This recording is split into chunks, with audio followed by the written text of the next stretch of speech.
பாத்தீங்கன்னா லக்ஷ்மி மெஸ். இந்த சீரியலுமே கிட்டத்தட்ட பாண்டியன் ஸ்டோர் சீரியலை போலவே அன்பும் பாசமும் கலந்த ஒரு உணர்ச்சி மிக்க சீரியலாக இருக்க போகுது. இந்த சீரியல்ல யாரெல்லாம் நடிக்கிறாங்கன்னு பாத்தீங்கன்னா ஹீரோ மற்றும் ஹீரோயினா வசந்த் அண்ட் வைஷு வந்து நடிச்சிருக்காங்க. வசந்த் அவர்களுமே பாத்தீங்கன்னா ஏற்கனவே பாண்டியன் ஸ்டோர் சீரியல் நடிச்சு ரொம்பவுமே பிரபலமானாரு. அது மட்டுமல்லாம இன்னும் ஒரு சில சீரியல்களுமே நடிச்சிருக்காரு. அவரோட ஆக்டிங் பர்ஃபார்மன்ஸ் எல்லாமே சூப்பரா இருக்கும். இந்த நிலையில வசந்துக்கு ஜோடியா வைஷு வந்து நடிச்சிருக்காங்க.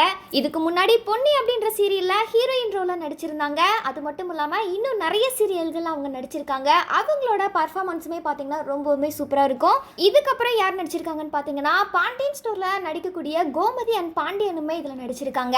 ஏற்கனவே பாண்டியன் ஸ்டோர் சீரியல்ல இவங்களோட ஜோடி மற்றும் அவங்களோட நடிப்பு எல்லாமே பர்ஃபெக்டா இருக்கும். இதனால இப்போ இந்த லக்ஷ்மி மேஷ் அப்படின்ற சீரியல்லையுமே இவங்களோட பேரை கொண்டு வந்திருக்காங்க.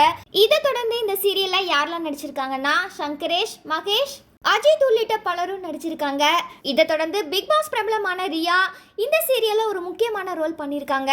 இதனால இந்த சீரியல் கதைக்களத்தோட எதிர்பார்ப்பு மக்கள் மத்தியில அதிகமாகவே இருக்குதுன்னு சொல்லலாம். அண்ட் இந்த சீரியலோட டைட்டிலுமே பார்த்தீங்கன்னா லக்ஷ்மி மெஸ். இந்த சீரியலோட கதைக்களம் எப்படி இருக்கு அப்படின்றத நம்ம பொறுத்திருந்து பார்க்கலாம். இந்த சீரியலுக்கு யார் யாரெல்லாம் ஆவலோட எதிர்பார்க்குறீங்க அப்படின்றத மறக்காம கமெண்ட் செக்ஷன்ல பதிவு பண்ணுங்க.